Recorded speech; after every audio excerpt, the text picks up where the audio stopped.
Pluralidad, libertad y respeto.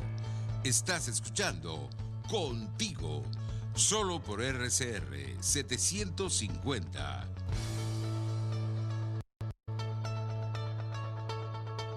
Estamos de vuelta con nuestro programa Contigo, Andrés Velázquez, y a esta hora del programa vamos a darle la bienvenida a un invitado de lujo, abogado, político, fue gobernador, ha sido embajador, fue parlamentario, ministro, escritor y miembro de la Junta Patriótica que coronó, por decirlo de alguna manera, coronó esa victoria frente a la dictadura el 23 de enero del año 1958.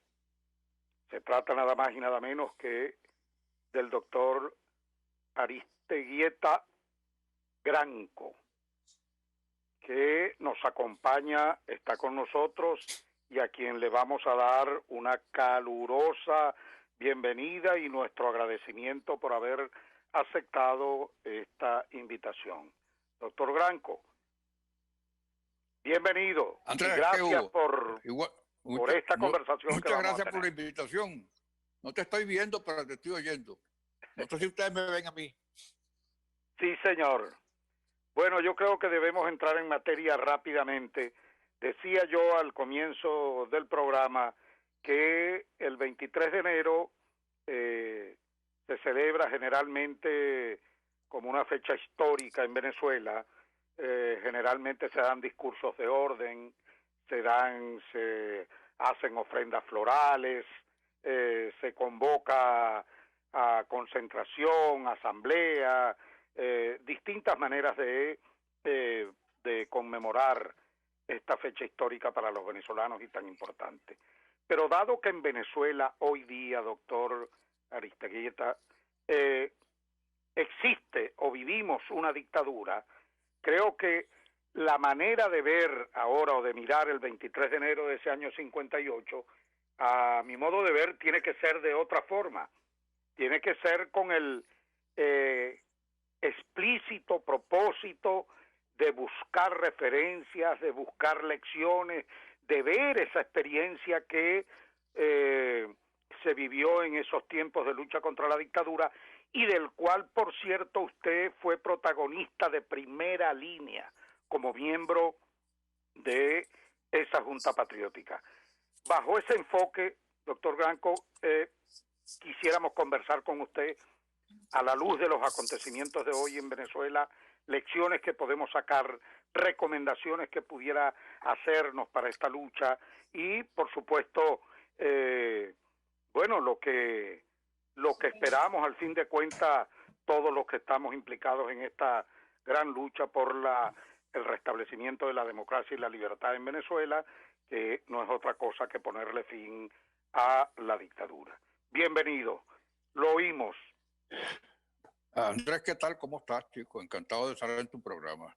Mira, lo primero que te quiero hacer es una pequeña y cordial corrección. Esto no es una dictadura. Esto es una satrapía. Esto es una tiranía.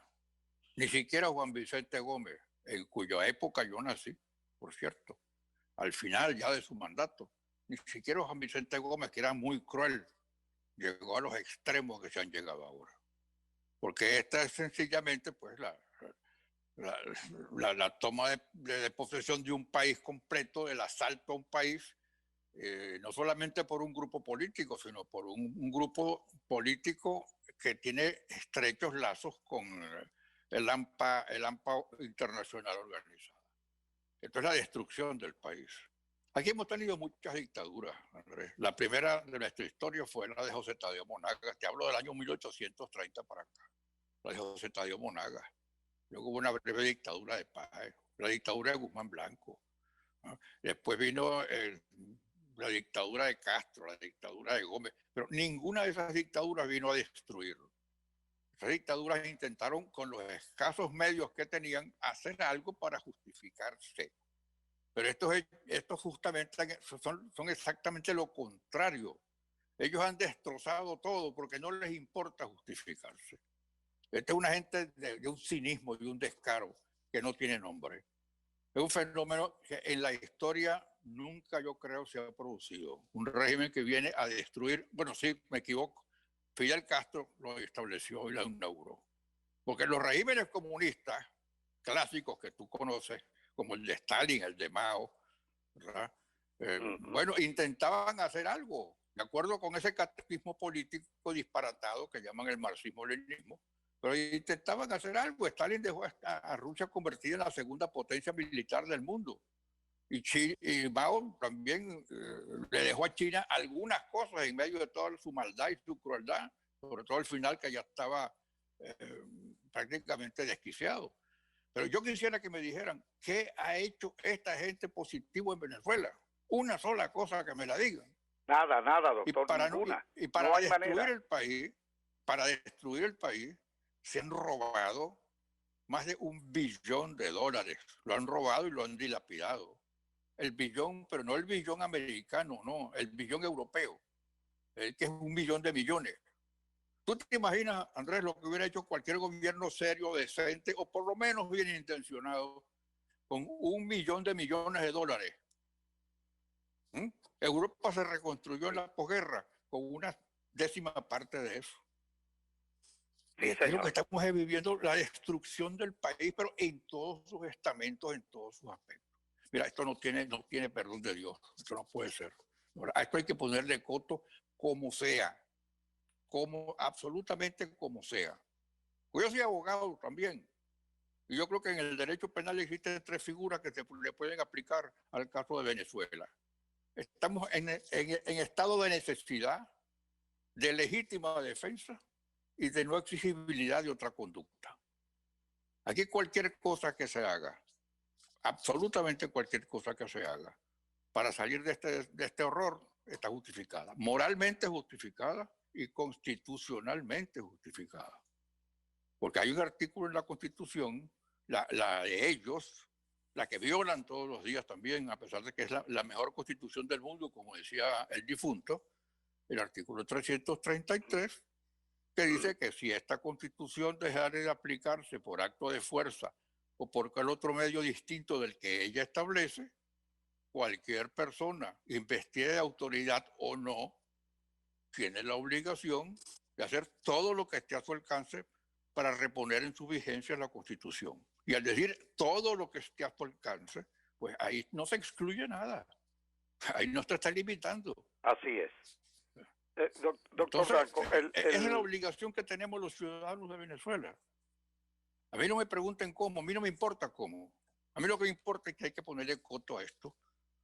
Porque mira, lo que se va a encontrar el gobierno que suceda a esta satrapía es una obra ciclópea, ¿no? Es encontrar una Venezuela peor que la de 1900, además con 30 millones de habitantes.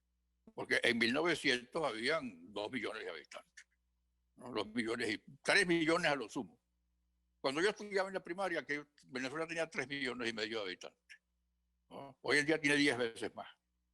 Entonces, el trabajo es mucho más grande, más arduo, más difícil de ejecutar.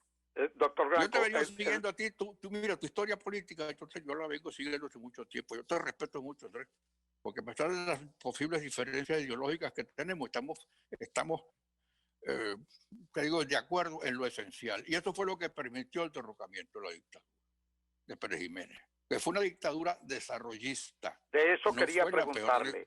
Elementos clave para esa derrota del perejimenismo, porque nosotros llevamos ya 21 años dando esta batalla y yo la gente conoce cuál ha sido mi opinión a lo largo de todos estos años.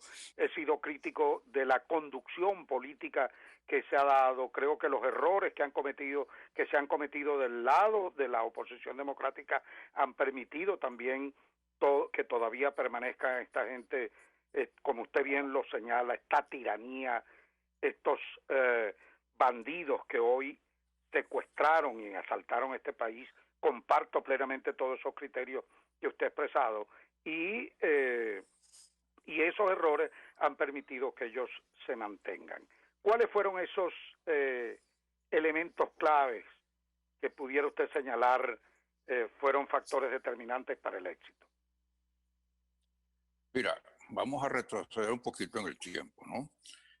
Para el año 57, para comienzos del año 57, ya en los medios políticos venezolanos, ya en la gente de la oposición democrática, dentro y fuera del país, porque en esa época la oposición democrática estaba dividida entre los que estaban en la cárcel, los que estaban sobreviviendo en Venezuela, políticamente hablando, y los que estaban en el exilio, ¿verdad?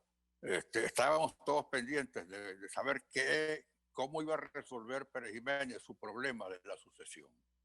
Porque el año 57, él, de acuerdo con su constitución, porque siempre cada tiranía llega y fabrica una constitución. Elabora su constitución, señor. Elabora su constitución como un traje a la medida. Pérez Jiménez en su constitución había establecido que el presidente tenía que ser electo por votación universal, directa y secreta. Esa conquista fue obra de la Revolución de Octubre, no nos vayamos tan atrás. Pero se ve que no se atrevieron, ¿no?, los políticos que le elaboraron esa constitución a Pérez Jiménez, porque él tenía también su constituyente, él eligió su propia constituyente, y esa constituyente le redactó una constitución, y uno de los principales personajes que metió la mano ahí fue Laureano Vallenilla, el ministro del Interior. Pero no se atrevieron a eliminar la elección directa del presidente, que fue la gran conquista del presidente y el Congreso, y las asambleas legislativas y consejos municipales, esa gran conquista de la Constitución del 47. Entonces, mantuvieron la elección directa. Entonces había la duda, ¿qué va a hacer Pérez Jiménez si le acaba el mandato? Porque la Constitución de Pérez Jiménez establecía 5 años de mandato y una elección. Y se especulaba ya de cómo se iba a enfrentar eso. Y se pensó, no te lo niego, que Pérez Jiménez podía buscar una salida concertada, una salida pues inteligente, honrosa, beneficiosa para él mismo. Era llegar a un acuerdo con la oposición,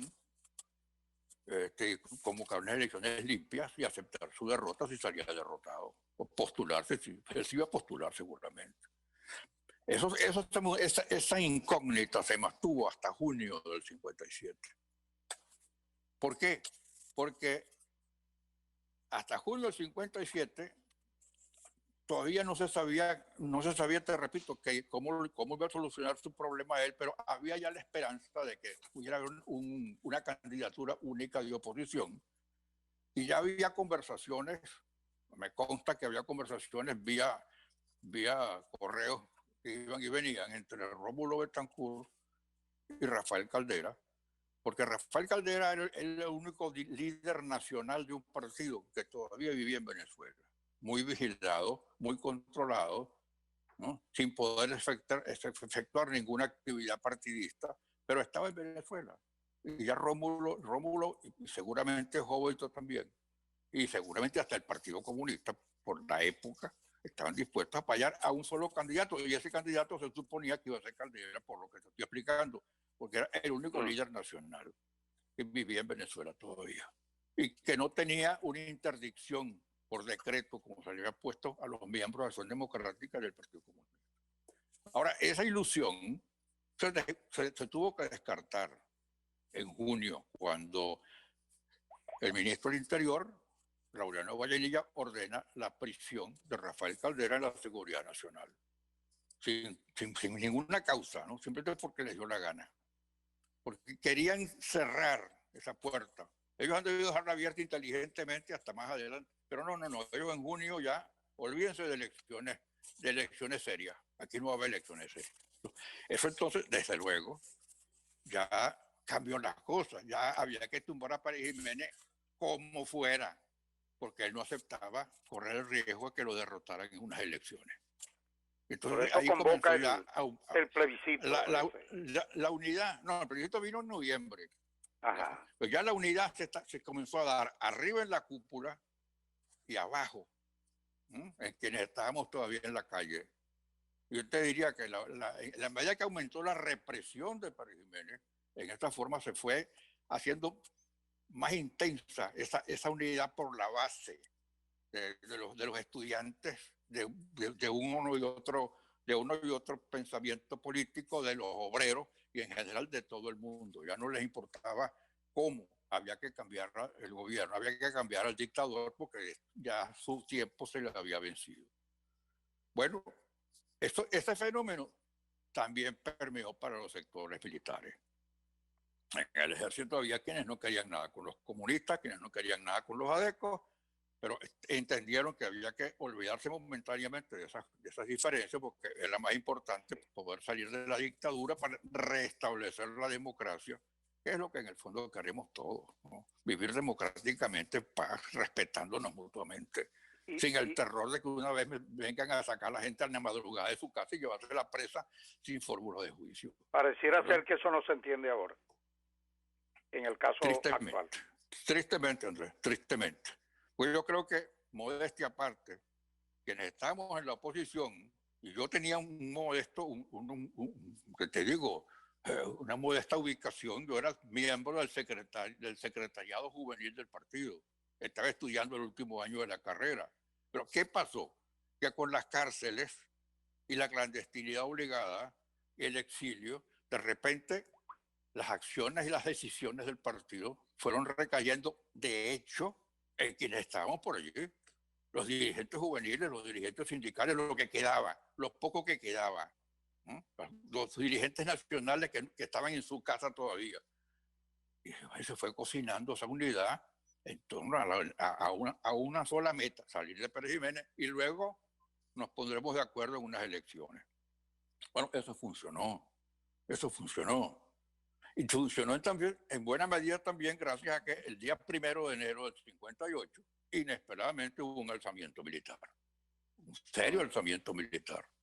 O sea, que no solamente la inquietud era entre los civiles y entre los civiles que estábamos ubicados políticamente. Esa inquietud y ese deseo de cambio estaba también en los oficiales medios de las Fuerzas Armadas. Ahí no habían generales, habían simplemente tenientes coroneles y mayores que estaban pues en esa onda. Doctor, ¿la Junta Patriótica tenía algún integrante militar? ¿Fue integrado por militares? No. Te explico. La Junta Patriótica fue la idea de crear un organismo clandestino que no aparecía, que primero que todo absolutamente cerrado al conocimiento del público, que no se supiera quiénes lo integraban, que cada quien pensara lo que quisiera, pero que en el fondo eran cuatro miembros de partido. De frente a los partidos había mucha reserva en algunos sectores del país. Sí. Había mucha gente en el mundo civil que tenía temor de los adecos y de los comunistas, ¿verdad? Bueno, hubo simplemente un acuerdo. Vamos a formar una cosa que no se sepa lo que es, pero que la gente comience a sentir que hay una conducción en la resistencia. Porque ya no era cosa de pedir de rodillas unas elecciones, no, ni un diálogo que nos iba a dar, que comenzó a prosperar a la resistencia y poco a poco se fue constituyendo este organismo en el cual había un representante poco conocido de cada uno de los partidos y que fue estableciendo contacto con el mundo militar, en el cual había varios grupos también de conspiradores, porque ese fue otro problema, habían conspiraciones en paralelo. Y el fracaso del 1 de enero fue eso, que fue un golpe de la aviación y de un sector del ejército, pero la Marina, por ejemplo, no participó. Pero el 1 de enero tuvo una gran virtud, porque le demostró a la gente que Pérez Jiménez no tenía el apoyo militar completo, que las Fuerzas Armadas no estaban monolíticamente unidas en torno a Pérez Jiménez. Sí. Y empezó la conspiración inclusive entonces a permear hacia los altos sectores militares, al extremo que por ahí el 8 o el 9 de enero, el alto mando le presentó a Pérez Jiménez un ultimátum. Mire, usted tiene que nombrar un gabinete militar. Eso no tenía nada que ver con nosotros. Nosotros no hubiéramos pensado jamás en un gabinete militar. Eso fue un golpe a la dictadura en el sentido que Pérez tuvo que bajar la cabeza. Sí. Y nombró un gabinete militar. 3 días después, ¿qué hizo él? Reaccionó, expulsó a Rómulo Fernández, un general compadre de él que había encabezado pues esa protesta esa exigencia, lo votó del país, asumió el Ministerio de la Defensa, porque él había nombrado a Fernández ministro de la Defensa, y pretendió recuperar el poder total para él. Bien, bueno, doctor esto Branco. fue imposible. Se nos ha ido el tiempo. Yo creo que vamos a, y ya se lo planteo de una buena vez, vamos a tener una segunda parte. Sí, vale. De esta conversación, además, no solamente para la radio, lo quiero invitar a una conversación que tengamos amena personalmente para ver todo esto y todo lo que podamos ver de esta experiencia del 23 de enero de 1958, de la cual usted ha sido protagonista. Yo lamento que no tengamos más tiempo en el programa para poder seguir relatando toda esta historia tan interesante que hoy por hoy es demasiado importante para los venezolanos, por lo que hemos dicho, la presencia, como usted lo señala, de esa satrapía, de esa tiranía, de esa banda que se encargó de secuestrar el país y lo ha llevado a la bancarrota. De manera pues que dejemos hasta aquí por hoy esta conversación. Me vuelvo a comunicar con usted para el próximo encuentro que vamos a tener, y le agradezco de verdad, por su gentileza, mi apreciado doctor Branco, por brindarnos estos minutos y rememorar esa gesta libertaria del 23 de enero del año 1951. No, hombre, te presento mis excusas por no haber sabido administrar bien el tiempo, pero yo quise echar el cuento pues desde el comienzo. No, y lo vamos a hacer, lo vamos a aprovechar. Le prometo que vamos con eso para que los jóvenes, sobre todo, que no han vivido en democracia, tengan el referente histórico importante y lo que eso significa para esta lucha que hoy estamos librando en Venezuela, por lo mismo, por la democracia y por la libertad. Muchísimas gracias.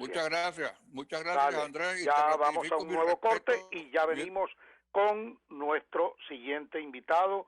Se trata del doctor Miguel Ángel Martínez Mucci, un venezolano, hoy día en Chile, profesor de la Universidad Autónoma de Chile, con quien vamos a conversar también sobre este tema del 23 de enero. Ya venimos.